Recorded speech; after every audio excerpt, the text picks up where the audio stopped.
তোমরা তো বুঝতেই পারছো ব্লগটা কিসের ব্লগ। তো খুবই একটা স্পেশাল দিনের ব্লগ বলতে পারো, আমার কাছে খুবই একটা স্পেশাল দিন, জানো তো।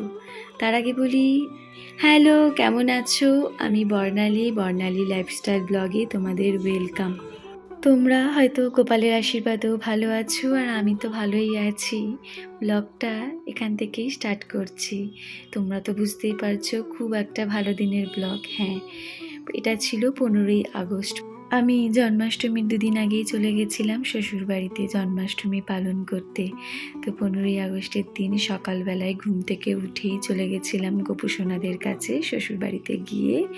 তারপরের দিনের এটা দেখো, জন্মাষ্টমীর আগের দিনই তোড়জোড় শুরু হয়ে যায়। ঠাকুর ঘর পরিষ্কার, ঠাকুর মন্দির পরিষ্কার। বছরে এই একটা দিনই ভালো করেই পরিষ্কার পরিচ্ছন্ন করা হয়। পুজোর আগেও জন্মাষ্টমীটা পরে পুজোর পরিষ্কারটাও হয়ে যায়, জন্মাষ্টমীর পরিষ্কারটাও হয়ে যায়। তোমরা জানো তো হয়তো গত বছরই আমার কাছে এই গোপাল এসেছিল। আমাদের ওই আগের 2 গোপাল দেখতে পেলে, বড় গোপাল ছোট গোপাল, ওটা আমাদের শ্বশুরবাড়িতে ছিলই। তো আমি কলকাতায় শিফট হওয়ার পর আমার শাশুড়ি মা আমাকে গোপাল দিয়েছিল। তো তখন শাশুড়ি মা বলে, তুমি যখন জন্মাষ্টমীটা পালনই করবে, একসাথেই আমার শ্বশুরবাড়িতেই পালন করতে চলে যাই। বড় পুজো বলো, জন্মাষ্টমী বলো, লক্ষ্মী পুজো হোক, এই হোক, আমি শ্বশুরবাড়িতে চলে যাই, ওইখানেই একবারে একসাথে পুজো করি। শাশুড়ি মা যতদিন আছে ওখানেই পুজোটা করি। তারপরে হয়তো চেষ্টা করব যাওয়ার। তা দেখো, ওইদিকে আমার পরিষ্কার পরিচ্ছন্ন হয়ে গেছে। শাশুড়ি মা বেলা করে পুজোটা দিয়ে দিয়েছিল, গোপাল সেবাটা দিয়ে দিয়েছিল। দেখো একদম চকচক করছে না সিংহাসনটা। তারপরে দেখো, সন্ধ্যাবেলাতে আমি গোপালের অঙ্গরাগ করেছিলাম। জানো তো, আমি অনেক দিন ধরেই ভাবছি যে 3 গোপালের অঙ্গরাগ একসাথে করব। কেমন হয়েছে গো জানিও তোমরা অবশ্যই। তারপরের দিন হচ্ছে জন্মাষ্টমীর দিন, 16ই আগস্ট। সকালবেলা থেকেই ব্লগটা শুরু করেছিলাম। ব্লগটা করছি একদিকে, আর একদিকে মনটাও জানো তো খুব খারাপ ছিল।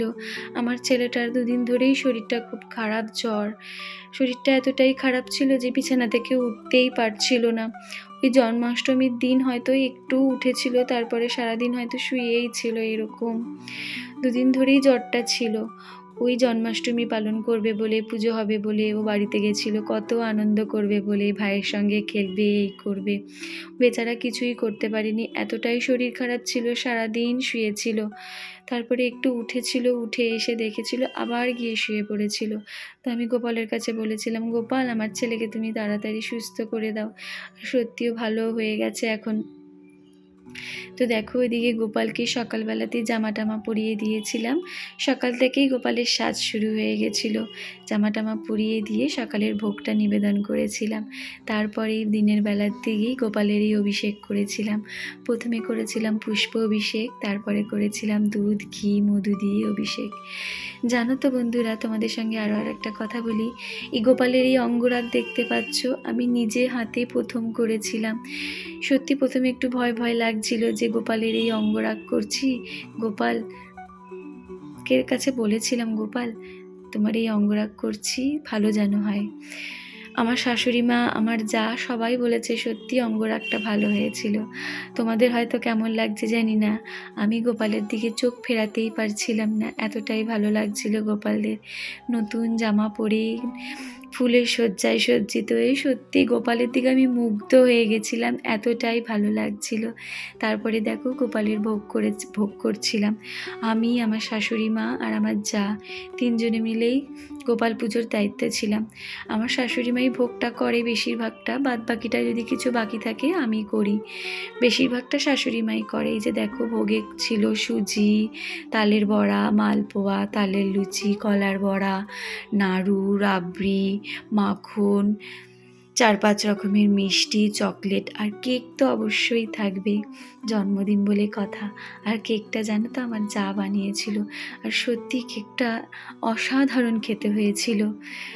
আমাদের যদি কেকটা এত ভালো লাগে, গোপালের তো অবশ্যই ভালো লাগবে। আর এই সিংহাসনটাও আমি নিজের হাতে সাজিয়েছিলাম। গোপালের সাজ, সিংহাসনের সাজ সব আমার দায়িত্বে পড়েছিল। ওইদিকে আমার শাশুড়ি মা ভোগ রান্না করছিল, আমার সাথে যাও ছিল। 3 জনে মিলে আমরা এই গোপালের পুজো কমপ্লিট করি। গোপালের আশীর্বাদে সত্যি খুব ভালো মতন পুজো হয়েছে। গোপালের ভোগ গোপাল নিজেই তৈরি করে নেয়, জানো তো। আমরা যখন ভোগ রান্না করি না টেস্ট করে দেখি কিচ্ছু, আর সত্যি সব কিছু পারফেক্ট হয়। মিষ্টি, গোপালের তো মিষ্টিটাই বেশি পছন্দ, সব কিছু মিষ্টি পারফেক্ট হয়েছে। আর কেকটা আবার বলে পারছি না, সত্যি অসাধারণ খেতে হয়েছিল কেকটা। গোপালেরও হয়তো আরও বেশি ভালো লেগেছিল কেকটা খেতে। তো এই যে দেখো গোপালের ভোগ নিবেদন করে দিয়েছি, আর এই গোপালের পুরো সিংহাসন বলো, ভোগের সব দায়িত্ব নিয়েছিলাম আমরা। কেমন হয়েছে গো সাজানোটা অবশ্যই জানিও। তারপরে দেখো আরতি টারতি করে নিচ্ছি, আরতি টারতি করে নিয়ে পুজোটা শেষ হয়ে যাবে। পুজোটা আমরা নিজেরাই করি, কোনো ব্রাহ্মণ দিয়ে করি না, মানে খুব একটা আমাদের বড় করে হয় না, যতটা পারি চেষ্টা করি গোপালের জন্মাষ্টমীটা পালন করার। ওদিকে আমি আরতি টারতি করে নিয়ে আমার পুজোটাও কমপ্লিট হয়ে যাবে, জানো তো। পুজো কমপ্লিট হয়ে প্রণাম টোনাম করে নিচ্ছি। তোমাদের সঙ্গে আরও একটা ছোট্ট গোপালের পরিচয় করে দিই। দেখো আমাদের বাড়ির ছোট্ট গোপাল, লাড্ডু গোপাল। কেমন লাগছে গো আমাদের লাড্ডু গোপালকে? ব্লগটা এখানেই শেষ করলাম। ভালো লাগলে লাইক কমেন্ট করো, আর আমার চ্যানেলটাতে সাবস্ক্রাইব করতে ভুলো না। টাটা।